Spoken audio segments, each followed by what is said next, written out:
ndagushimiye nkwifurije kugubwa neza no kugira amahoro n'amahirwe udahwema kubana n'umuco wacu TV hamwe na radio televiziyo Nuru ya Mashariki. Turi ku itariki ya 20 z'ukwa gatatu 2025 tuje mu makuru yacu mu burasirazuba bwa Repubulika ya Demokarasi ya Kongo. Sentama wiwe mwiriwe neza mushakamba muri amahoro. Yego turi amahoro rwose.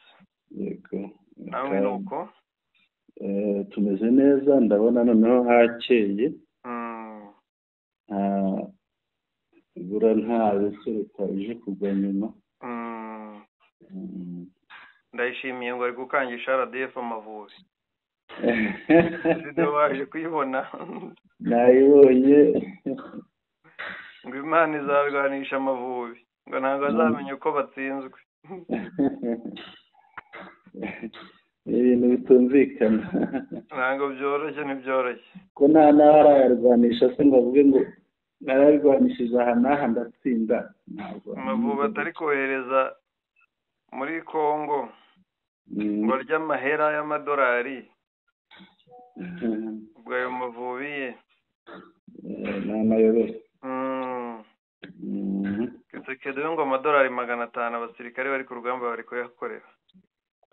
Barayakorera ariko bijya bibabuza gusubiranamo.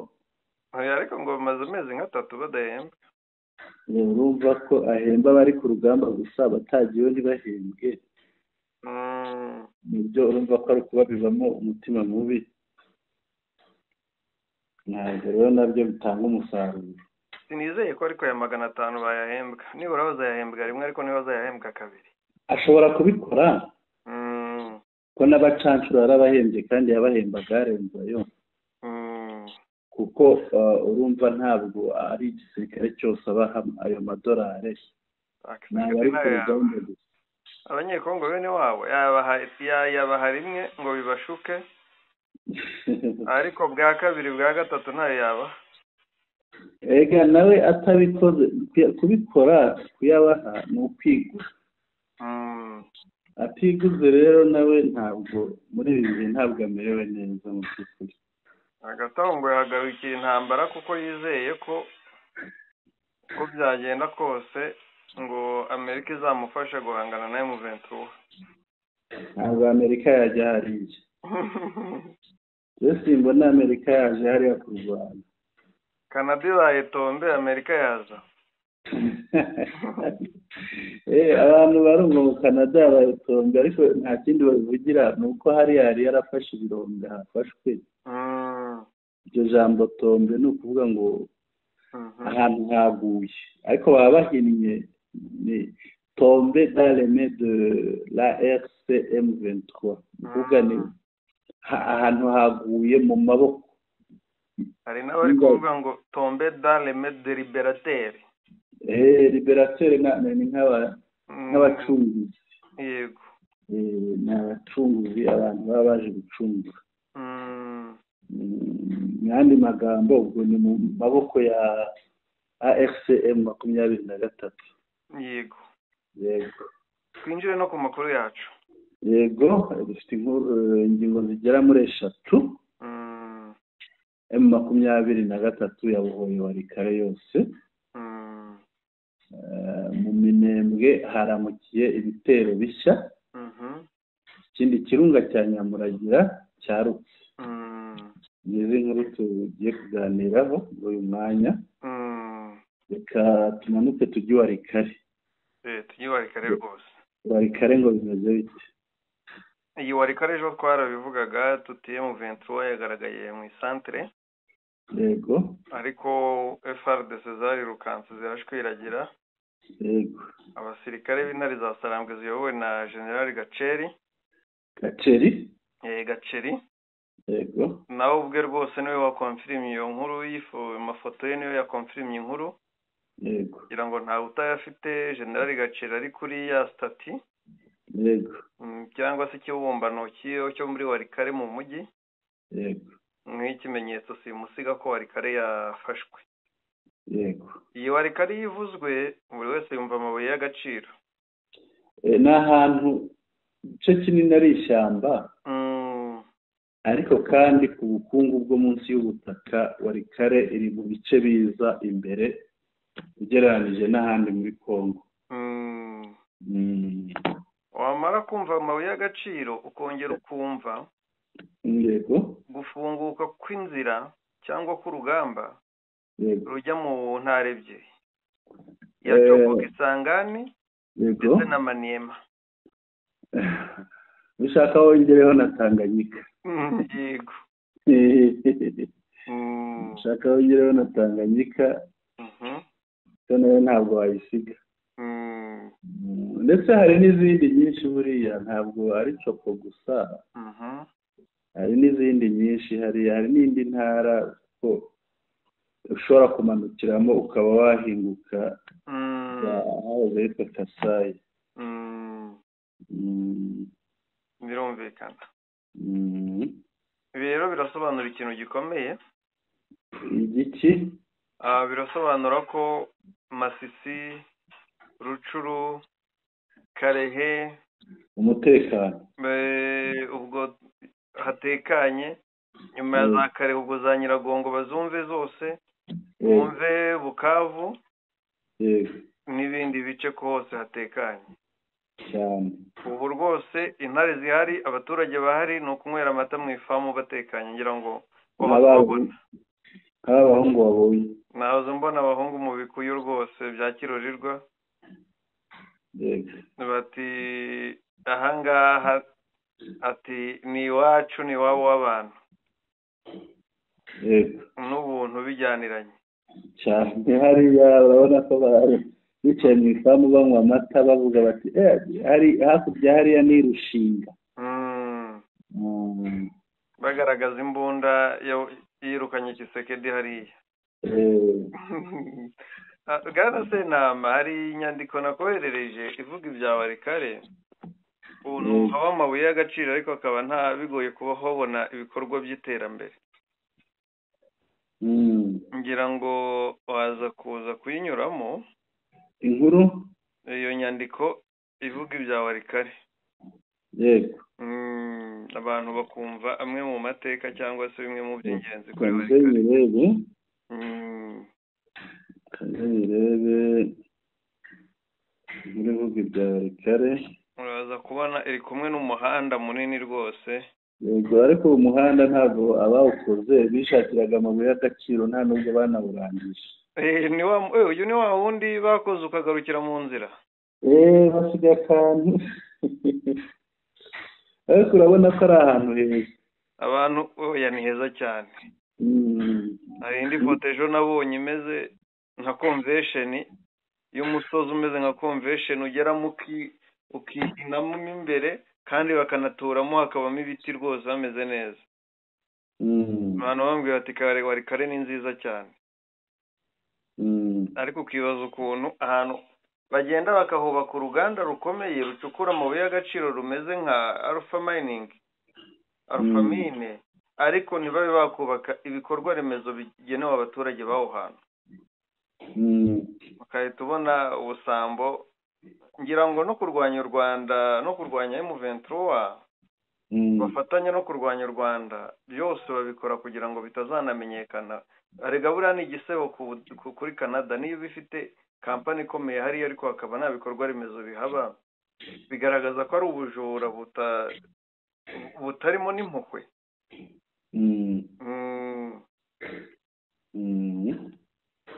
Iyo nyandiko niyo wayigezeho twayijyamo. Reka turebe iyi nkuru. Inkuru iravuga iti Warikare Centre est tombé ce soir entre les mains des combattants de la FC M23, hano bibeshye bavuga MRC, marquant un nouveau tournant décisif dans la guerre qui oppose la FC M23 au gouvernement congolais. Ni ukuvuga ko Warikare Centre ni icyicaro cya teritwari. umugoroba w'ejo harafashwe. Nyuma yo gufatwa rero hafashwe n'abarwanyi ba AFCM 23 ibyo bikaba ari intambwe ikomeye mu ntambara ihanganishije AFCM 23 na leta ya Congo. Ikindi gikomeza Walikale, territoire du Nord Kivu extrêmement riche en ressources naturelles, mais paradoxalement abandonné depuis des décennies par les différents gouvernements de la République démocratique du Congo. Walikale ni territoire yo muri Nord Kivu, yo muri ntara ya Kivu y'Amajyaruguru, ikungahaye cyane ku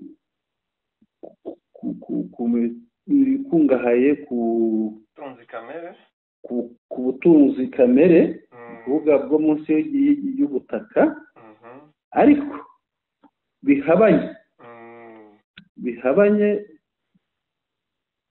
bihabanye n'uburyo n'ukuntu imeze, kuba leta yarayitereranye ibinyacumi byinshi by'imyaka, kwitererana no kuvuga uhareba ntabwo hateye imbere.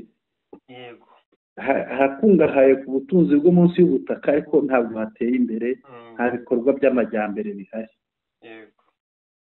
Malgré son potentiel, Walikale n'a jamais bénéficié d'une réelle politique de développement. Uretse kuba yifitiye ubutunzi karemano muri yo, umutungo kamere, Walikale ntabwo yigeze igira politike y'iterambere nyayo. Seul Mobutu avait essayé un projet ambitieux en tentant de désenclaver la région. Il s'agissait de relier Bukavu à Kisangani par une route directe réduisant de près de 500 km la distance comparée à la route passant par Goma, Ruchuru, Butembo, Beni et Bunia. Ni Mobutu wenyine wigeze kugerageza gukura iyi teritware mu bwigunge, afite umushinga udasanzwe, aho yashakaga kunyuza umuhanda uva Bukavu ugaca Walikale ugakomereza Ikisangani. Uyu muhanda ukaba warashoboraga kugabanyaho ibirometero 500 ugereranije n'umuhanda uva Igoma ukanyura Rucuru za Kanyabayonga na Butembo kugera Ikisangani. Ni ukuvuga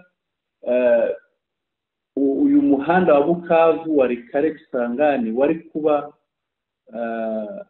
uriya wa Goma Butembo, Goma Rucuru Butembo Kisangani wari kuba uwurushaho nk'ibirometero 500. Ni ukuvuga inzira bagendaga hariya umushinga Mobutu yari yatekereje bari kugabanyaho ibirometero 500. Urumva ko ari byinshi mushakamba, ahantu wari usanzwe ugenda n'ibirometero 1000 ukaba wahagenda ibirometero 500. Ahantu hagendaga ibirometero tuvuge 700 ukahagenda 200 gusa. Reka dukomeze.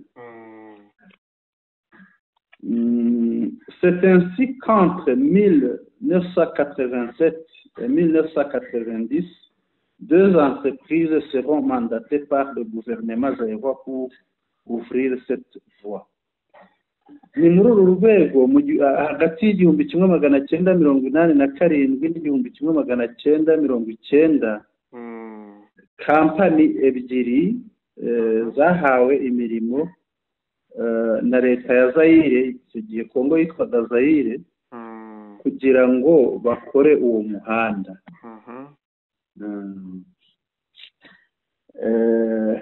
Chambere une entreprise chinoise qui s'était chargée de la portion Walikale centre au Sokari, tronçon d'environ 40 km, et qui traverse Mubi, centre de négoce majeur de la région, où l'on retrouve une forte communauté de commerçants Bashi et Nande. La route goudronnée s'interrompt à Osokari. Aravuga hari iki kigo cy'abashinwa cyari cyahawe akazi ko gukora ibirometero 40 ni ukuvuga kuva Walikale centre kugera ahitwa Osokari ibirometero 40 aho ibirometero binyura ahitwa Mubi ni ahantu hari centre nayo ikomeye hariya muri Walikale centre y'ubucuruzi aho hagaragara abacuruzi b'abashi n'abandandi noneho hano bakavuga ko umuhanda wa kaburimbo uhagararira hariya hitwa Osokari noneho indi société ni yitwa Strabag entreprise autrichienne qui avait construit le tronçon reliant le pont Osso à Lubutu long d'environ 50 km. Iyi société yitwa Strabag ni iy'abo mu gihugu cya Autriche ikaba yari yamaze kubaka umuhanda uturuka Osso ahitwa Osso ukagera ahitwa Lubutu hakaba hareshya na kilometero 50 muri gakomeza iti aujourd'hui la progression de la FCM 23 dans cette zone pourrait être fulgurante. J'apprends d'ailleurs d'un contact que les combattants de la FCM 23 seraient en train de s'approcher de Mubi. Il n'est pas exclu qu'en nous réveillant demain matin, nous apprenons que Mubi est tombé à son tour. Aha, avuga ati uyu munsi niba ari umunsi wa none niba ari wa ryari ni none yego uyu munsi kuba M23 igenda ifata uduce hariya muri Walikale irimo irihuta cyane umwanditsi w'inkuru akanavuga ati nanumvise ko hari umuntu wambwiye ko abarwanyi ba FCM 23 bashobora kuba barimo kwegera iriya centre ya Mubi nta nubwo rero umuntu yapfa kubihakana ko ejo mu gitondo tutabyuka bahageze naho bahafashe muri gakomeza iti la topographie et l'état de la route entre Walikale centre et Kisangani faciliteront cette avancée. De Walikale centre à Kisangani, il y a environ 440 km. Un trajet que les gens de la région parcourent parfois en une journée. En partant à 6 heures du matin pour atteindre Kisangani vers 18 heures, sauf en cas de crue des rivières comme les Lubutu et les Nyarukula. En moto, ce trajet se fait même en un temps réduit. Alors, imiterere y'umuhanda kuva Walikale centre kugera Kisangani izoroshya kwihuta kwa M23. Kuva i Walikale kugera Kisangani hari ibirometero hafi 440.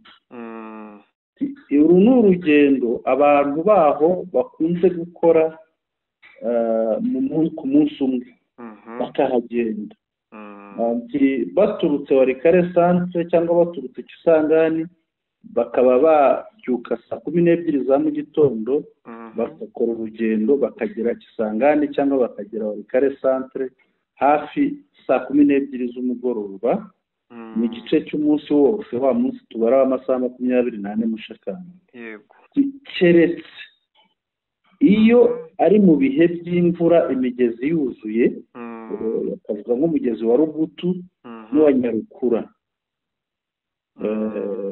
noneho bakongeraho ko kuri moto uru rugendo noneho rushobora no gukorwa mu mwanya utageze kuri uriya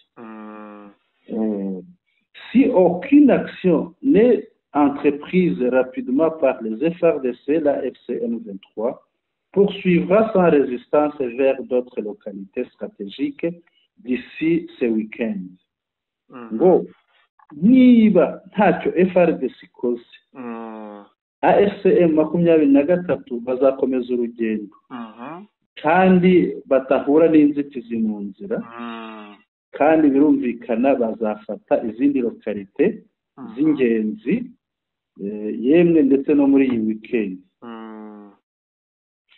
Mubi 36 km de Walikale centre, Njingala à 50 km, Logu d'où on se dirige vers Alpha Mines, Biroué où une base militaire FRDC avait été promise mais n'a jamais vu le jour, Osso 120 km et Lubutu.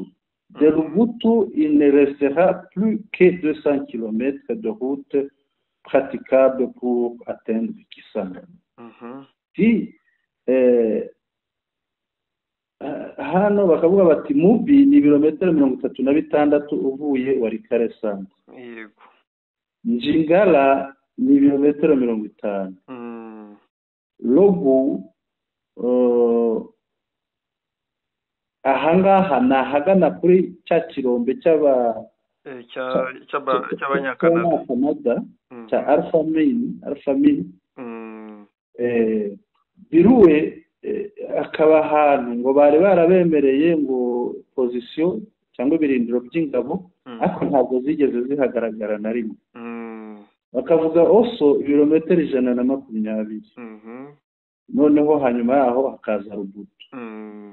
Kuva Lubutu wageze Lubutu M23 AFC yageze Lubutu kugira ngo ugere Kisangani hasigaye ibirometero 200 by'umuhanda kandi umeze neza. Yego.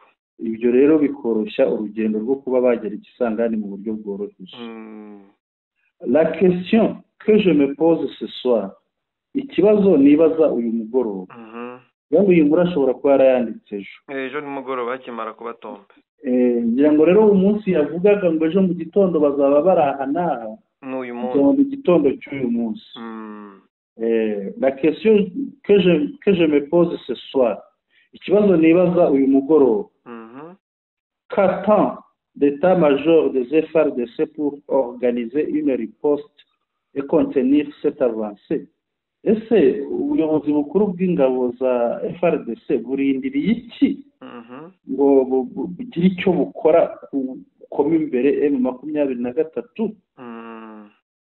Le temps presse car chaque heure qui passe rapproche davantage la FCM 23 de l'axe stratégique Kisangani, avec des conséquences potentiellement désastreuses pour la suite de ce conflit.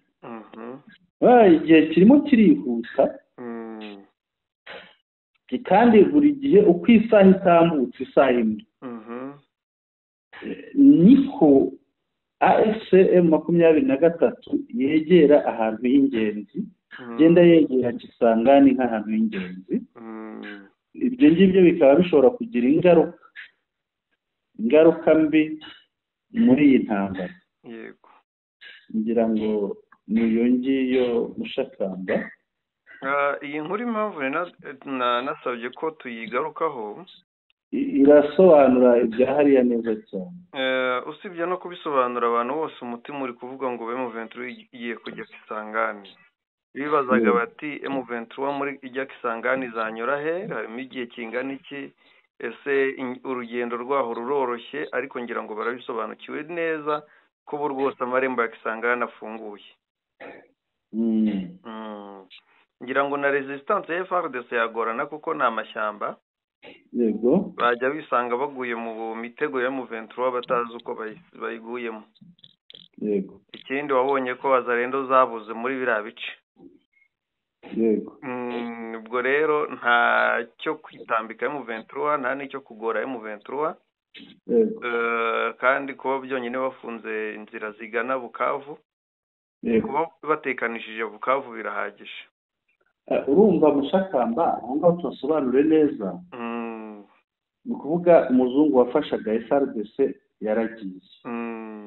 Wazalendo bacika intege. Yego. muri FARDC hazamo imyiryane kubera guhenda bamwe n'abandi ntibahembwe. yego SAMIDRC nayo iragenda. bivuze ngo hariya hasigaye FARDC nayo idafite morale yo kurwana. yego noneho wa murundi wakaje ngo ayifashe AFCM 23 yamuzitiye yamutangiriye hariya ntashobora kurenga igice cya za Minembwe. yego ubwo noneho ni ukuvuga FARDC uri muri ariya mashyamba za Rubutu no gukomeza Kisangani.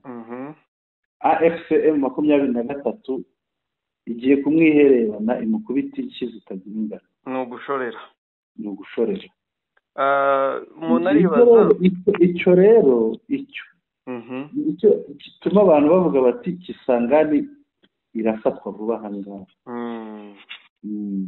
umuntu aribaza ati Fizi bavuga ko Walikale iri hafi ya za Fizi, ubwo bisobanuye ko na biriya bice bigiye kwita bikurwamo mu buryo bwiza kuko naho guhungira umwanzi araba afite, cyane ko nabwo ubufasha bwavaga Kisangani nabwo bushobora kuzajya buhagamwa n'amahwa ya M23 ari mu bice bya Walikale. hari ikibazo utibuka neza, wibuke igihe cya Goma. yego ingabo zari hariya muri biriya bice byose zose barazizanye. nizo ziriya zakubitiwe Goma zigenda zikubitwa umugende. zikubitwa umugende kurinda zigeze hariya hafi Uvira biriya bice byegera Uburundi. ibi byatumye hariya hantu hano hava Walikale gukomeza icyo za Kisangani hagaragara ingabo ye. ngira ngo aya makuru twigeze no kuyavuga tuvuga tuti nk'umujyi wa Kisangani urinzwe n'ingabo twigeze kuvuga 500 nkeka n'abapolisi batarenze 100. urumva rero abo bapolisi batarenze 100 n'ingabo 500 abo ntabwo aribo bazahagarara hariya, cyane ko tuzi ko imijyi ikomeye nka za Goma yarindwaga n'ingabo zirenga za 70. buriya Goma yari irimo ingabo zigeze mu bihumbi 73. Masunzu rero araraye ntiyiwe. oya uriya ameze nka kakanyoni karetse ku nzu. byiza cyane, ngira ngo twakomeza ku yindi ngingo. iyi ngiyi irasobanutse bihagije. yego reka tujye mu Minembwe. mu Minembwe rero haramukiye ibitero bwana Sentama ku munsi w'ejo ngo Madubu yakubise ikintu cyitwa Wazalendo. amaze gukubita Wazalendo na FARDC n'abarundi ngo bucya bafite umujinya, bashaka kuzana umujinya rero bukeye. umujinya bazanye wabakubitishije.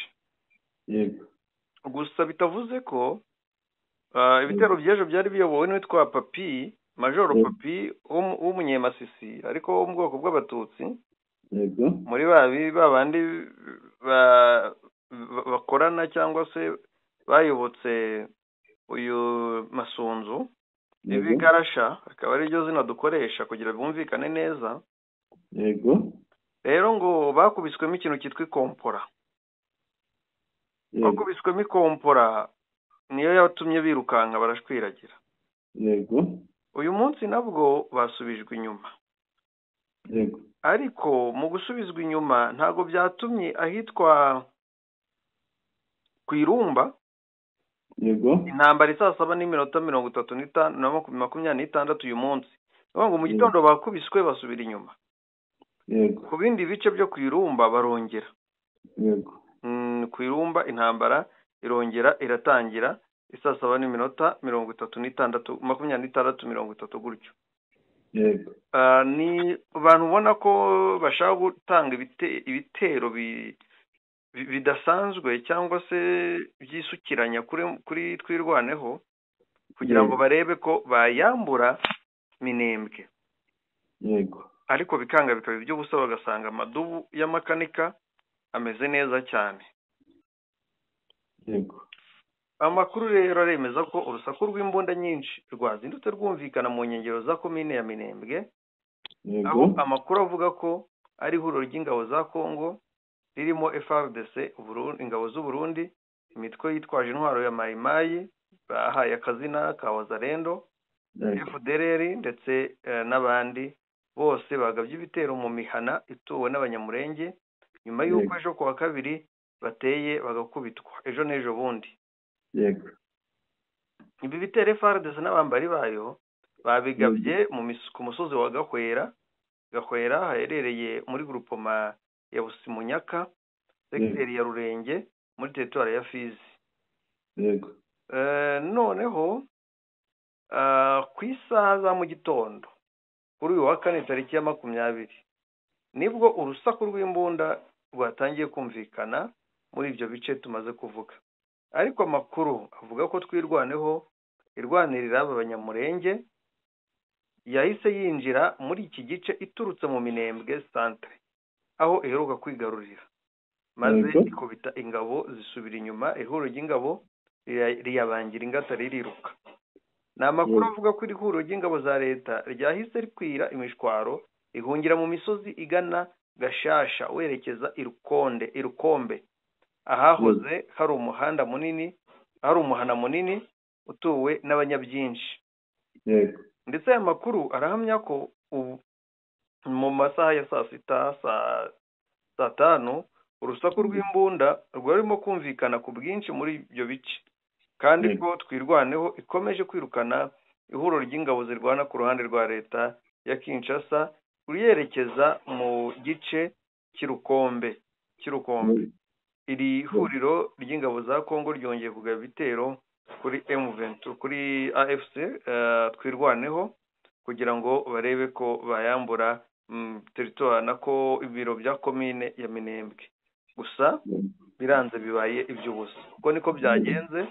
N'ubu ngubu amasasu ari kuvuga aho ngaho nari maze kukubwira wongeye kugaba ibitero, ariko byose ku munsi w'ejo kuko bakubiswe bumvaga wenda twirwanaho nawe yaracitse intege, bakumva ko bari buze nanone bakabasha kuyihangamura, ariko byarangiye bibaye iby'ubusa.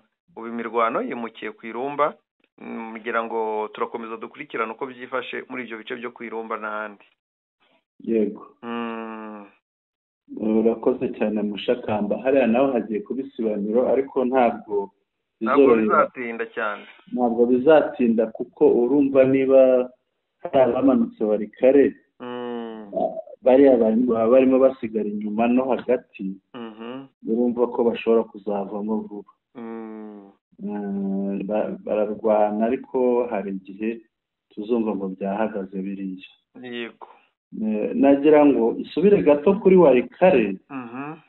Hari abantu bumva Warikare bakibaza bati ese Warikare ni hantu ki, nubwo ari amashyamba, nubwo hakize ku mabuye y'agaciro, hangana hate? Twumva ikigero cyaho, abantu babyumve bumve Warikare ngo ingana ite, noneho bumva aho hantu hafite imitungo ingana gutyo, bumva uko hangana. Mushakamba ni ahantu hanini, ni hanini cyane. Mbanze nguhe kuri aya makuru unarebe n'amabuye yacukurwa. Internet yanjye isa n'iyagize imbaraga nke kubera iri kuva muri telefone. Ntabwo uraza kubirebana nyuma nta kibazo. Ariko ndabona bingezeho. Si n'ibintu bigoranye kubifungura. Ndabona bise birakunda. Ndagira ngo urebe ahantu abasirikare ba AFCM 23 bahagaze ku nzu yanditseho groupement Bakusu. Yego. Byanditse mu bururu. Reba munsi yaho baravuga ngo le territoire de Warikare est d'une superficie de 23 475 km², délimité par à l'est le territoire de Rutshuru, Nord Kivu, et le territoire de Masisi, Nord Kivu, à l'ouest le territoire de Lubutu, de Maniema, et de Punia, Maniema, au nord le territoire de Rubero et de Bafwasende de la Chopo. icyo bisobanuye ni iki? Ni ukuvuga ubuso bwa Walikare. Mushakamba Walikare iraburaho akantu gato ngo ingane n'u Rwanda. Yego. Kuko Rwanda ni 26 hajya. Yego. Yo ni 23. Yo ni 23,475 kilometero. Ahora gato cyane pe. Kandi noneho ni ubutaka bufite ubukungu bwo munsi y'ubutaka. Rero M23 imaze gufata EAC. Urumva Walikare yonyine birajya kungana n'u Rwanda no kubitaho Masisi ugakubitaho na Rucuru ukamanuka ugakubitaho za Bukavu Karehe biriya bice kubifata igice cyo muri Rubero bafite igihugu bafite gishobora kuruta u Rwanda n'u Burundi bifatanye kikanabiruta kure cyane naho byahurira ahubwo bijya kuyikuba kabiri. Hasi hari aho bayigereranya Walikare bayigereranya n'u Burundi. Burundi urabona ko burutaho u Rwanda akantu gato. Burundi bufite 27,834 kilometero kare. Urumva rero ko Walikare irajya kungana na kimwe muri ibi bihugu. Urumva Walikare rero noneho bakubwira ngo mu burasirazuba igabana na teritwari ya Rucuru, ikagabana na teritwari ya Masisi nazo zo muri Kivu y'Amajyaruguru. Mu burengerazuba igabana na teritwari ya Rubutu. Rubutu ikaba ariyo mu ntara ya Maniema. Ikanagabana na teritwari ya Punia. Iyi ni Punia tuyitandukanye na Bunia. Yego. Ni Punia. Iyi Punia nayo niyo muri Maniema. Mu majyaruguru ikagabana na teritwari ya Rubero yo muri Kivu y'Amajyaruguru, ikanagabana na teritwari yitwa Bafwasende yo muri Chopo. Chopo ni hamwe haboneka Kisangani. Yego. Urumva rero niba Walikare igabana na Bafwasende. Bafwasende ikabiri muri Chopo. Yego. Urumva kurenga teritwari ukinjira mu yindi. Noneho ifite umujyi mukuru Kisangani. Urumva ko wamugani byoroshye kugera muri Kisangani cyane rwose. Kugira ngo ikindi wenda umuntu yavuga hangaha nuko hano baravuga ngo le territoire de Walikare dans le Nord Kivu est riche en ressources naturelles, notamment en matière de potentiel énergétique et minier. Voici quelques-uns de ces atouts majeurs. Ngo iyi teritware ya Walikare irakungahaye ku bintu by'ubutunzi kamere, umutungo kamere, kandi noneho bikagira na biriya bitanga ingufu. Bitanga ingufu nk'ikintu nk'uko tuvuga za Nyiramugengeri, nk'uko tuvuga n'ibindi nk'ibyo ibintu bya gaze. Noneho hano baravuga bati dore ibyo ikungahayeho bishobora gutanga ingufu. Bakavuga energie hydroelectrique, ni ukuvuga ingufu zishingiye ku mazi. Ahangaha bavuga ko hari imigezi myinshi. Plusieurs rivières et cours d'eau traversent Walikare, notamment la rivière Loa qui offre un fort potentiel pour la production de l'hydroélectricité. Ku bijyanye n'ingufu zishingiye ku mazi baravuga imigezi inyura muri Walikare, bagatanga urugero rw'umugezi witwa Loa, micro centrale hydroélectrique, certaines initiatives locales visent à exploiter ce potentiel pour l'électrification de villages et de zones minières. Kuvuga ngo kuba ifite aya mazi hamwe na hamwe mu bice bimwe na bimwe byayo barayakoresha mu rwego rwo gushaka amashanyarazi yo gucanira imijyi imwe n'imwe ituriye ahari ubukungu bw'amabuye y'agaciro. Yego. Bakavuga bati Walikare est l'un des territoires les plus riches en minerais en République démocratique du Congo, on y trouve. Walikare ni imwe muri za teritwari zikungahaye ku mabuye y'agaciro muri Congo. Ayo bahasanga ni aya ngaya. Harimo icyitwa casterite. Yego. casterite ubwo ijyana n'icyo bita étain. Exploité artisanalement et industriellement, notamment à Bissier, le plus grand gisement du pays.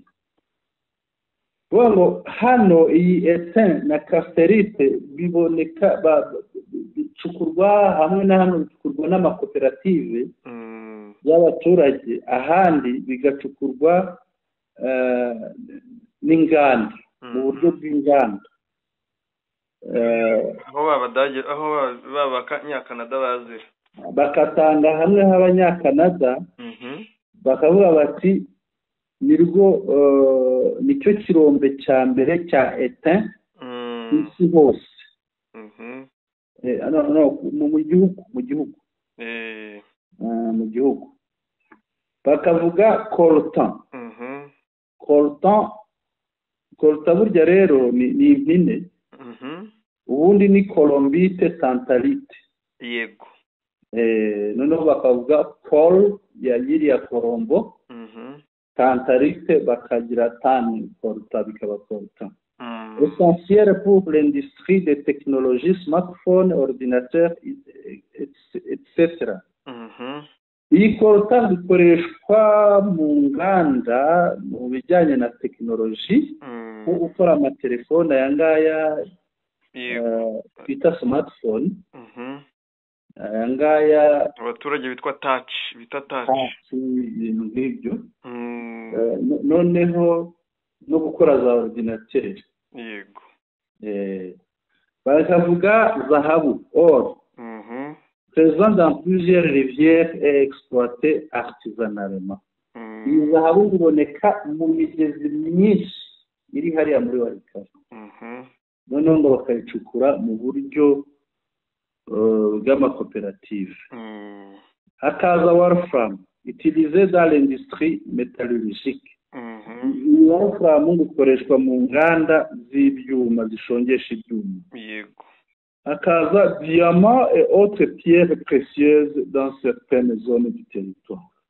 Mu bice bimwe na bimwe bya Walikare habonekamo diamant n'andi mabuye y'agaciro. Yego. Hakaba forêt et biodiversité. Hari amashyamba n'ibinyabuzima n'urusobe rw'ibinyabuzima. Amashyamba niyo aturukamo imbaho, niyo aturukamo inkwi, ibintu bikoze. Haba ikintu cyitwa ribuyu na nuza imbaho za ribuyu n'izindi muvura. Na muvura. Forêt dense ni ishyamba ry'umutamenwa. Walikare possède une vaste couverture forestière, notamment dans le parc national de Maïko, avec un fort potentiel en exploitation forestière, légalement contrôlée et en puits de carbone. Ahangaha baravuga ishyamba ry'umutamenwa muri Walikare, bakavuga ko Walikare ikize ku ishyamba ry'umutamenwa rwose, ndetse hakaba harimo na parike yitwa Maïko. Ahangaha bikaba bishobora gutanga gufasha kugira gukoresha ibiva ku ishyamba, ibikomoka ku mashyamba, ibikomoka ku biti mu byemewe n'amategeko. Noneho hakaba harimo n'amariba ya carbone. Faune et flore exceptionnelle, hari ibimera n'inyamaswa bidasanzwe bitaboneka ahandi. Agriculture et agroforestry, akaba ibintu bijyanye n'ubuhinzi, ubworozi, ndetse n'ubuhinzi bufitanye isano n'amashyamba, bw'ibimera bufitanye isano n'amashyamba.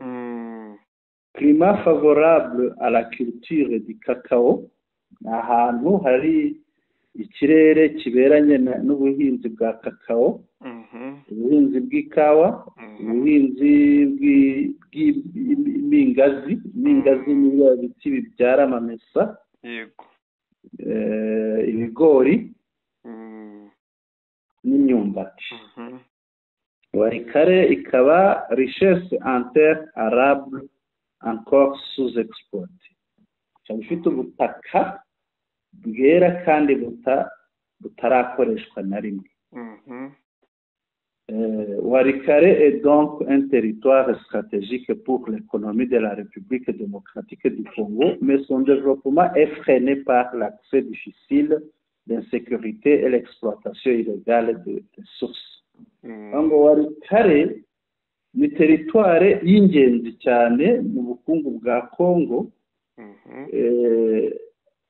ariko kuba itateye imbere bikaba bituma kuyigeraho bigoranye. Ni ukuvuga iri mu bwigunge, yego, akaba n'umutekano muke. Ngira ngo umutekano muke waterwaga n'iriya mitwe yitwaje intwaro itandukanye, noneho hakabaho no kuba imitungo kamere yarakoreshwaga mu buryo bw'akajagari, mu buryo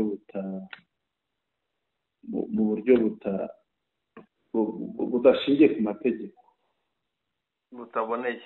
Butaboneye. Ngiyo Warikare. Ngiyi impamvu yatumye FDL yirundayo. Hariya buriya ngo niho babaga uhereza Kibuwa ugeza za Rusamambo, biriya bice, na hariya nyine hariya buriya niwe ngo barindiraga abanyakanada hariya hose. FDL rwose n'ejo bundi wumvise ko ngo bakubiswe muri za Rucuru na Masisi bagahungira Warikare.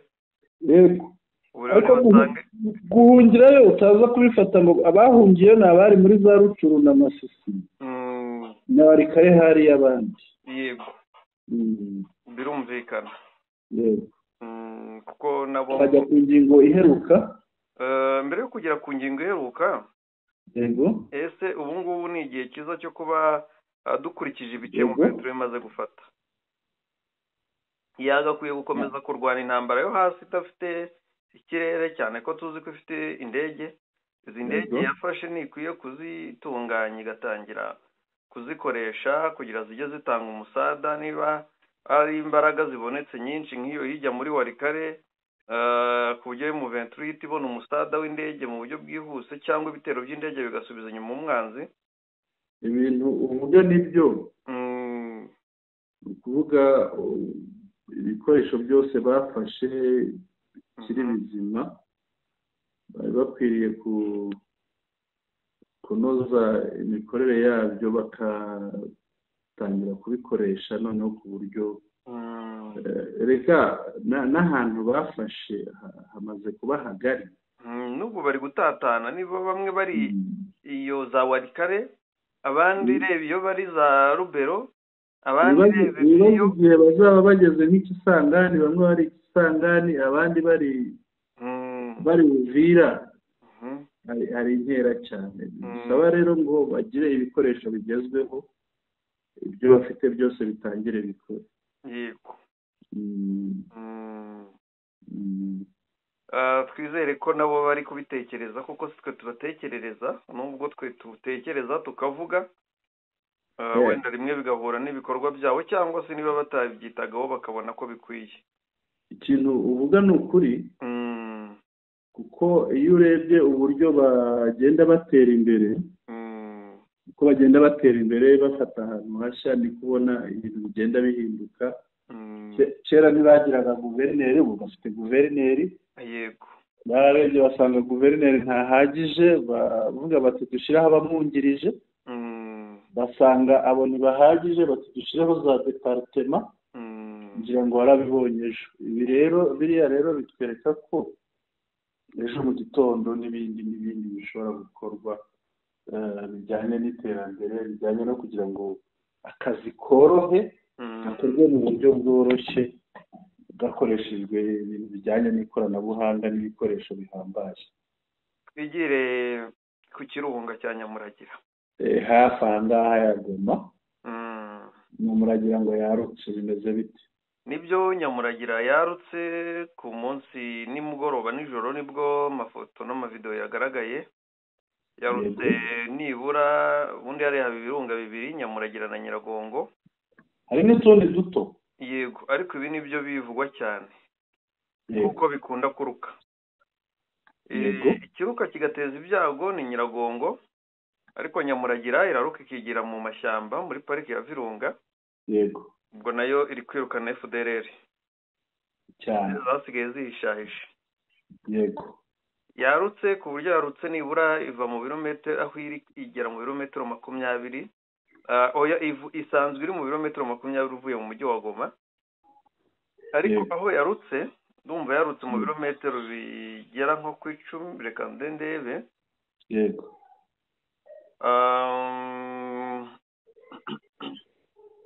Amakuru nyamuragira,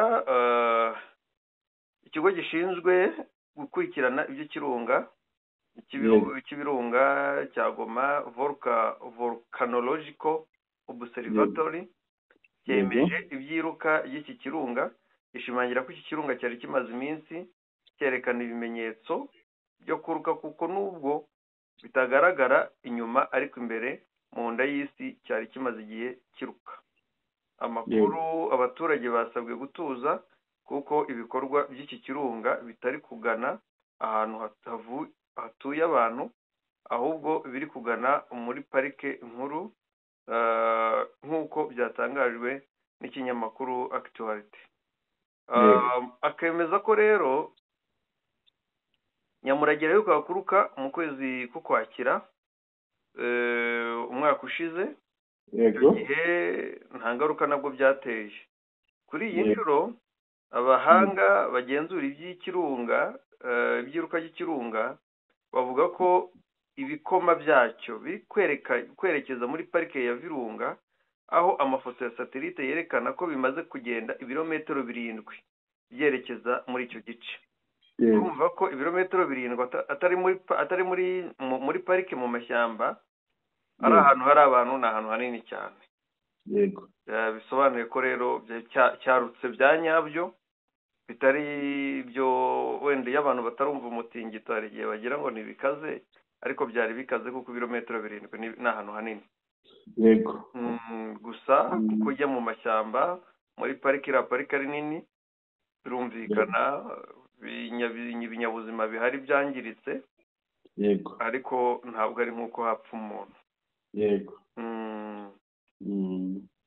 Kuko usibye ibidahunga, ibihunga byo bihita bihunga, hagasigara noneho ibitimuka, ibiti, ibyatsi n'ibindi, ariko inyamaswa zirimo zihita zirukanka zigahunga hakiri kare. Yego. Ngayo nguko twagana ku musozo. Yego rwose.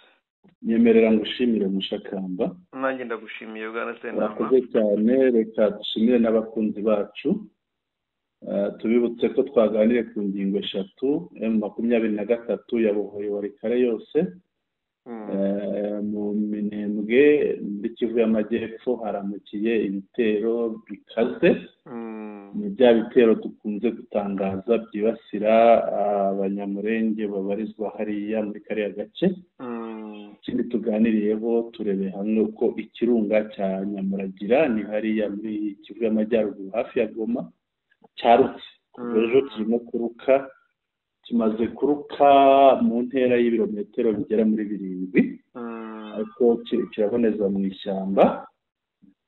Nihaza kuba amahirwe wenda gishobora kuterekeza ahabarizwa abantu, abaturage. Turabashimiye rero kuri iki gicamunsi. Dusabe abakunzi bacu abatarakanda subscribe bayikande, ikandwa rimwe gusa. Bakande like ikandwa rimwe kuri buri nkuru, bakande share ikandwa iyo ushaka gusangiza aya makuru yacu, yasangiza inshuti zawe. Banatwandikire kandi babinyujije muri comments, badushikirize ibitekerezo, ibyifuzo, inyunganizi zabo, ko birushaho kutwubaka. Icamunsi cyiza ya Sentama. Mushakamba, mikoro yawe. Urakoze cyane Bwana Sentama. Bari badukurikiye bose turabashimiye, mukomeze mugubwe neza.